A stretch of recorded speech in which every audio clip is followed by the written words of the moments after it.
Hello everyone. I hope you all are doing well and I welcome you all to the channel UPSC with Nitya Pandey. This is the editorial series जहां पर हम important editorials discuss करते हैं of The Hindu and Indian Express. I try to concise them into point format and also do some value addition from my side उस topic के regarding जो भी मैं कर सकती हूँ उसमें and which is beneficial for you as well. ठीक है. इनका जो फॉर्मेट होता है it is in the question answer format so it will be really good अगर आप इन एडिटोरियल से अपनी आंसर राइटिंग प्रैक्टिस भी करना चाहते हैं क्योंकि कंटेंट आपको मैं दे रही हूँ उसको बस प्रैक्टिस कीजिए कि आप आंसर्स कैसे लिख रहे हैं ऑल्सो ये एक फ्री इनिशिएटिव है जहां पर मैं आपको इनपुट्स भी दे सकती हूँ like how your answers are and what are the improvements that need to be done so you can put your answers in the comment section या फिर आप Telegram channel Nitya Pandey mentorship group उसमें भी कर सकते हैं okay so now let's start today's editorial analysis so today I have picked up two editorials from The Hindu and one editorial from Indian Express ठीक है तो एक ब्रीफ जिस्ट मैं आपको बता देती हूँ तो द हिंदू के जो दो एडिटोरियल्स है one is regarding separation of power and another is about the Arctic reason separation of power वाला थोड़ा इसलिए कि जुडिशियल एक्टिविज्म का जो क्रिटिसिज्म हो रहा है तो उसमें मैंने आपको समझाया है सेपरेशन ऑफ पावर क्या है कॉन्स्टिट्यूशनल प्रोविजंस क्या है इसके बेनिफिट्स क्या होते हैं चैलेंजेस क्या होता है and what can be the way forward Arctic के बारे में इट इज क्योंकि जो सी आइस है वहां की जो आइस है वो मेल्ट हो रही है तो क्या क्या उससे अपॉर्चुनिटीज हैं चैलेंजेस हैं again the way forward then अभी जो यूएस के वाइस प्रेसिडेंट है JD Vance he has recently visited India तो इसके regarding India US relations important हो जाते हैं और उन्होंने उनका ही एक एडिटोरियल इंडियन एक्सप्रेस में आया हुआ है so we will be discussing that okay so the first editorial here is of matters that count ठीक है so this is about judicial activism so यहाँ पर सबसे पहले हम समझ लेते हैं about separation of powers so in the light of recent debates on judicial intervention and criticism by the legislature discuss the concept of separation of powers तो basically हमारे जो वाइस प्रेसिडेंट है जगदीप धनखड़ वो हाल फिलहाल थोड़ा सा जुडिशरी को क्रिटिसाइज कर रहे हैं कि जुडिशरी अपने लाइक बाउंड्रीज से बाहर निकल रही है etcetera it is breaching the separation of power also highlight the advantages challenges of judicial activism and a balanced way forward ठीक है तो हमें डिस्कस करना है about judicial activism in the recent context उसके एडवांटेजेस बताने चैलेंजेस बताने और एक वे फॉरवर्ड बताना है now the doctrine of separation of powers ये किसने प्रोपाउंड की है it has been propounded by Montesquieu in his book the spirit of the laws ठीक है तो मॉन्टेस्क्यू ने अपनी कौन सी बुक में ये प्रोपाउंड किया है separation of power the spirit of the laws तो अगर सेपरेशन ऑफ पावर पे कोई भी क्वेश्चन आता है and you are starting with Montesquieu specially his book so that leaves a very good impression on the examiner ये advocate करता है डिवीजन ऑफ पावर मतलब चूंकि there are three organs legislature executive and judiciary हर कोई अपना काम ठीक से करे to avoid tyranny and protect liberty. In India, recent criticism of the Supreme Court by Vice President Jagdeep Dhankar and others alleging judicial intrusion into legislative executive domains इसके ऊपर एक नई डिबेट आ गई है क्योंकि ये मैं आप लोगों को ऑलरेडी समझा चुकी हूँ ना जुडिशियल इंटरवेंशन रीसेंट कॉन्टेक्स्ट में कौन कौन से जुडिशियल इंटरवेंशन हुए जब भी आप कोई भी आंसर लिखना है पुराने एग्जाम्पल्स की बजाय जितने ज्यादा न्यू एग्जाम्पल्स कोट करेंगे उतना ज्यादा बेटर रहेगा तो जैसे कि अगर हम देखें तो वेस्ट बंगाल केसेस जहां पे Supreme Court was asked to direct the centre to act under articles 355 and 356 amid violence Calcutta High Court ने भी ऑर्डर किया so this is like Supreme Court या हाई कोर्ट जुडिशरी बता रही है कि आप क्या काम करोगे so that is why it is being said कि ये सेपरेशन ऑफ पावर्स के अगेंस्ट है now obscene content regulation Supreme Court was approached to curb obscenity on digital platforms reflecting judiciaries अब ये सब काम किसका है एग्जीक्यूटिव का है ओके उनको देखना है कि कंटेंट मॉडरेशन हो उनको देखना है कि आर्टिकल 355 ठीक से इंप्लीमेंट हो वायलेंस ना हो बट इसमें अब जुडिशरी को बार बार आना पड़ रहा है इसके लिए एक ऐसी चीज भी बोली जाती है लाइक एक जस्टिस है उन्होंने बोला था कि अगर एग्जीक्यूटिव और लेजिस्लेचर अपना काम ठीक से करेंगे ना तो जुडिशरी को इंटरवीन करने की जरूरत नहीं पड़ेगी Now, governors in action. Supreme Court justice restoring the legislative supremacy against unelected executives was a crucial assertion. So अभी जो तमिलनाडु गवर्नर के केस में हुआ तो इट्स लाइक कि मुझे तो ऐसा लग रहा है कि हाँ जुडिशरी ठीक काम कर रही है बट यहाँ पर ऐसे क्रिटिसिज्म बोला जा रहा है ना जुडिश सेपरेशन ऑफ पावर का क्या क्या कॉन्स्टिट्यूशनल बेसिस है तो article 50 it talks about separation of judiciary from executive separation of power लाया क्यों गया था जुडिशरी एग्जीक्यूटिव कोई एक दूसरे के डोमेन में इंटरफेयर क्यों ना करे ताकि चेक्स एंड बैलेंसेस बने रहे ठीक है हर ऑर्गन का अपना काम है कोई किसी के में इंटरफेरेंस ना करे सारी एफिशिएंटली काम चलता रहे then article 121 and 211 bar on discussion of judicial conduct ताकि इनके पास इंडिपेंडेंस भी हो अपना काम ठीक से करने की देन 32 एंड 226 जहां पर जुडिशरी के पास पावर है to issue writs for rights enforcement. Then article 13 जहां पर जुडिशरी स्ट्राइक डाउन कर सकता है अनकॉन्स्टिट्यूशनल लॉज को। एंड बेसिक स्ट्रक्चर डॉक्ट्रिन जहां पर सेपरेशन ऑफ पावर को एक इंटीग्रल पार्ट माना गया था कॉन्स्टिट्यूशन का। Now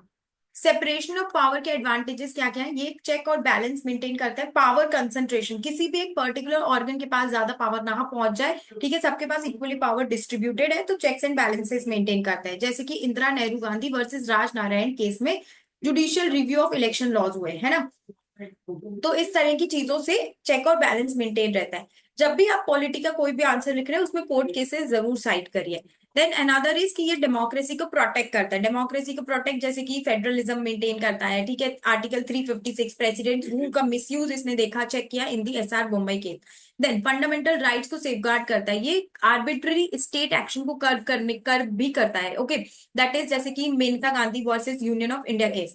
then crisis response in action, अगर एग्जीक्यूटिव कहीं पे इन एक्शन नहीं ले रहा है तो उस टाइम पे जुडिशरी एक रोल प्ले कर सकती है। जैसे कि अगर हम देखें पंजाब असेंबली स्पीकर केस 2024 जहां पे सुप्रीम कोर्ट ने एक टाइमलाइन लगाई for governors assent, but there are certain challenges also of judicial activism. इससे क्या होता है कि कई बार जुडिशियल ओवर रीच हो जाती है, ओके। दैट इज जुडिशरी बहुत ज्यादा इंटरफेयर कर रहा है एग्जीक्यूटिव के काम पे। जैसे फॉर एग्जांपल सुप्रीम कोर्ट का ban on fire crackers, liquors, ये सब काम किसका है, this is the work of executive, okay. तो ये कहाँ पर कौन से केस में हम बता सकते हैं, Subhash Kumar versus state of Bihar.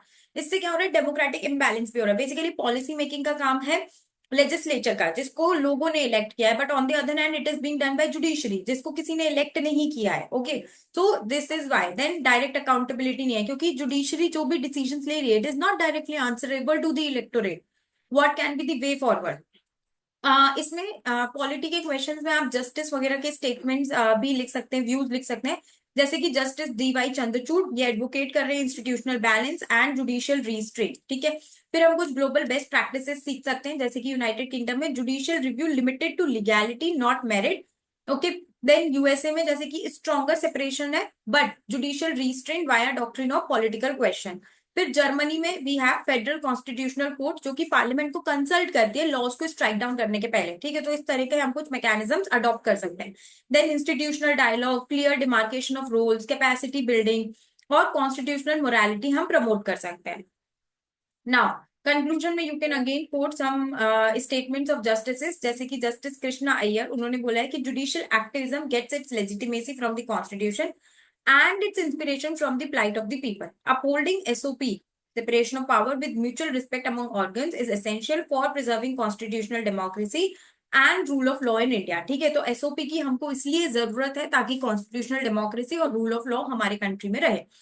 Now this is a mind map जो कि आप देख सकते हैं। Now let us move on to the next editorial which is exploring India's potential in the Arctic reason.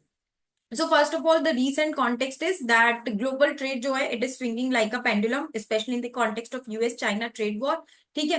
तो अब हमें alternate trade और supply chain strategies चाहिए, जिसके लिए और साथ में climate change भी हो रहा है, ठीक है। तो आर्कटिक जो कि पहले सिर्फ एक फ्रोजन रीजन था, now it has become a both a climate canary and a strategic gold mine. वहां पे बहुत सारे रिसोर्सेज हैं, okay.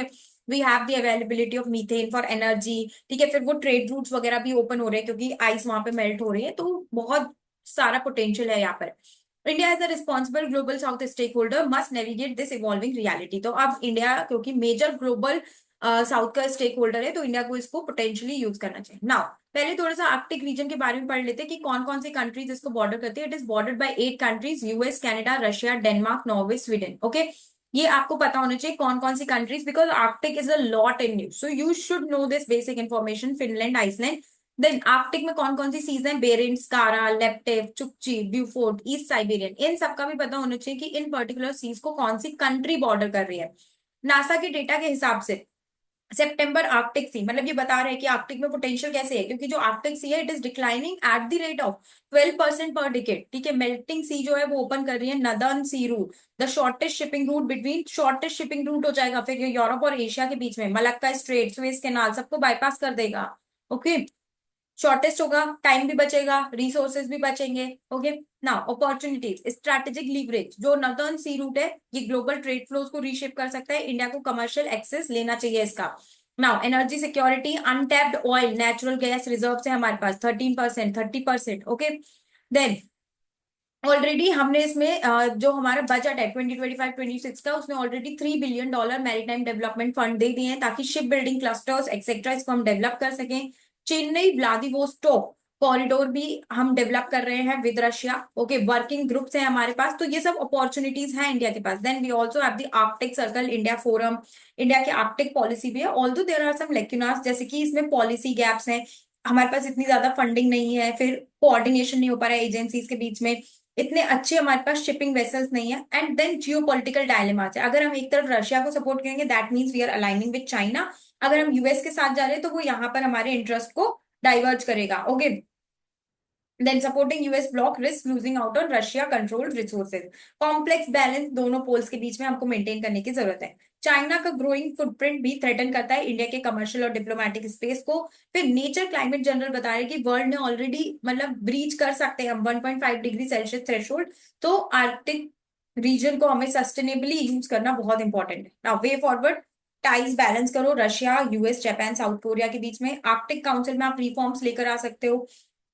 Arctic ready ship building, क्योंकि हमारे पास इतने अच्छे शिपिंग वेसल्स नहीं है। ठीक है, क्लाइमेट ट्रेड एनर्जी आपको मेंटेन करनी है ताकि 1.5 डिग्री सेल्सियस जो हमारे पेरिस एग्रीमेंट के गोल्स हैं उससे भी हम अलाइन कर सके। देन आईएमओ का पोलर कोड पढ़ लो, UN clause guidelines, IPCC Arctic reports etcetera, इन सबको ध्यान में रखते हुए आप अपनी एक पॉलिसी बना सकते हैं। Conclusion, Arctic is no longer a distant iceberg, it is the new epicentre of global strategy. India के लिए ये अपॉर्चुनिटीज भी हैं, चैलेंजेस भी हैं, बट अगर एक अच्छी पॉलिसी हमारे पास होगी तो डेफिनेटली हम इसको बहुत अच्छे से यूज कर सकते हैं। Now let us move on to the next editorial which is partners for present and future, written by JD Vance, US vice president. Okay, so the recent context is his visit only. Discuss the evolving US-India relationship in the 21st century in terms of recent developments, areas of cooperation, challenges, way forward, national initiative. ठीक है, तो अभी जो US India, ठीक है, पहले इतने अच्छे रिलेशंस नहीं थे हमारे, लेकिन दोनों कंट्रीज के बीच में बहुत सारी सिनर्जीज हैं, दोनों डेमोक्रेसीज हैं, काफी इंटरेस्ट इनके अलाइन करते हैं, तो अब हम एक काफी अच्छा रिलेशनशिप बिल्ड कर सकते हैं। ठीक है, और कर भी रहे हैं in fact. Prime minister Narendra Modi visit to the US where he was one of the first world leaders जिनको प्रेसिडेंट डोनाल्ड ट्रंप ने वेलकम किया। ठीक है, तो ये एक बहुत बड़ी बात है जो कि दिखा रहा है कि हाँ, India US relations one of the strongest अपने पीक पर है। ओके, फिर बायलेटरल ट्रेड हम बढ़ा रहे हैं। देन पीएम मोदी की जो एक्शन समिट में स्पीच थी उसमें भी बात की about mutual cooperation between both the countries. Cooperation के एरियाज क्या क्या होते हैं? It is like economic cooperation, technological cooperation, defence cooperation, ये सब होता है। डिफेंस में स्पेसिफिकली अगर हम बात करें तो यूएस इंडिया डिफेंस पार्टनरशिप है, मिलिट्री प्लेटफॉर्म है जैसे कि स्ट्राइकर कॉम्बैट व्हीकल्स, ज्वाइंट हमारी नेवल एक्सरसाइजेज है, we have the Malabar naval exercise, फिर Indo Pacific maritime domain awareness partnership etcetera.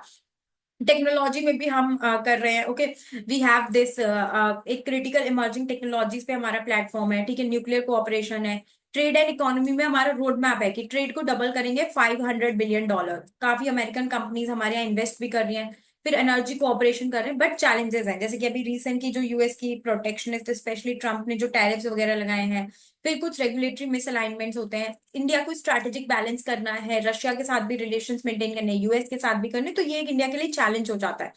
Historical trust deficit है, जैसे यूएस के साथ पास्ट ग्रीवेंसेस हैं। ग्रीन रेवोल्यूशन जब हमने लॉन्च किया था तो बेसिकली यूएस ने हमें वीट देने से मना कर दिया था। ओके, तो पास्ट के कुछ ग्रीवेंसेस हैं, डिफेंस टेक्नोलॉजीज पहले पाकिस्तान को सपोर्ट करता था, तो ये सब चैलेंजेस भी हैं। देन नेशनल इनिशिएटिव्स जो लॉन्च किए हैं, दैट इज की बायलेटरल इन्वेस्टमेंट टेक्नोलॉजी कोलैबोरेशन के लिए हमारा यूएस इंडिया ट्रस्ट इनिशिएटिव है। फिर ज्वाइंट प्रोडक्शन रिसर्च प्रोग्राम है, सिविल न्यूक्लियर अग्रीमेंट है, एक्शन समिट कोलैबोरेशन है। कंक्लूजन में आपको जिस तरह का वे फॉरवर्ड पढ़ लेते हैं पहले, तो वे फॉरवर्ड के लिए वही सब करना है, इंस्टीट्यूशनल मैकेनिज्म्स और इन्वेस्टमेंट बढ़ाओ। ठीक है, प्रोटेक्शनिस्ट मेजर्स से डील करो, people to people ties, global governance, climate change, इन सब पे आप और कोलैबोरेट करिए। कंक्लूजन में आप कुछ इस तरह का अच्छा सा प्राइम मिनिस्टर या फिर यूएस प्रेसिडेंट के स्टेटमेंट्स लिख सकते हैं। There is no AI future without energy security and no future without US India cooperation. Okay, so that is all about today's editorial analysis. I hope आप सभी को ये वीडियोस पसंद आ रही होंगी। Do like, share and subscribe, and thank you for watching this video.